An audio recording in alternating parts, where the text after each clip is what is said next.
అండి, వెల్కమ్. నేను మీ అనిత. ఈరోజు బీరకాయ పాలు పోసిన కూర ఎలా వండాలో చూద్దాము.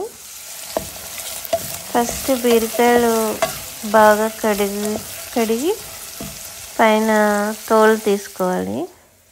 తీసుకున్నాక చేదు చూసుకొని చిన్న చిన్న ముక్కలుగా కట్ చేసుకోవాలి. కట్ చేసుకున్న తర్వాత ఉల్లిపాయ ఎంచుకోవాలి. కొంచెం ఆయిల్ వేసుకొని ప్యాన్లో తాలింపు వేసుకొని అప్పుడు ఉల్లిపాయ ముక్కలు వేసుకొని వేయించుకోవాలి. వేయించుకున్న తర్వాత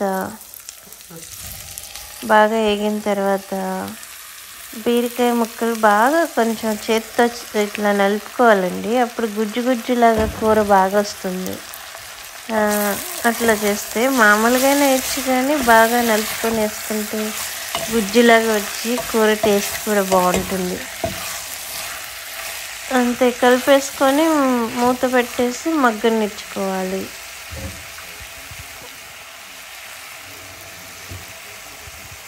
అది బాగా మగ్గిపోతుందండి. నీళ్లు పోయక్కర్లేదు, ఒక్కోసారి కొంచెం నీళ్ళు కూడా పోసుకోవచ్చు మగ్గకపోతే.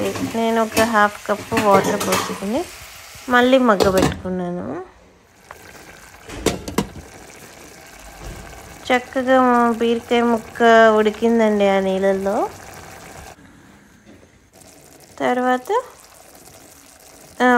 ఉల్లిపాయ వేసినప్పుడే చిల్లీస్ కూడా వేసాను, పచ్చిమిర్చి, ఇంకా చివర్లో కొంచెం కారం కూడా వేసాను. మళ్ళీ పాలు పోసేసుకున్నాను. బీరకాయ ఉడికినాక పాలు పోసిన తర్వాత నేను ఇంక ఉడికించానండి, ఆపేస్తాను. అదేంటో ఇరిగినట్టు అయిపోతుంది, అది నాకు నచ్చదు ఉడికిచ్చానంటే. సో వెంటనే ఆపేసుకుంటాను. అంతే అండి, బీరకాయ కూర రెడీ. అన్నంలో బాగుంటుంది, చక్కగా చపాతీలో తింటే కూడా చాలా బాగుంటుంది. సిక్ ఉన్నప్పుడు లైట్ కూర ఇది చక్కగా అరుగుతుంది కూడా.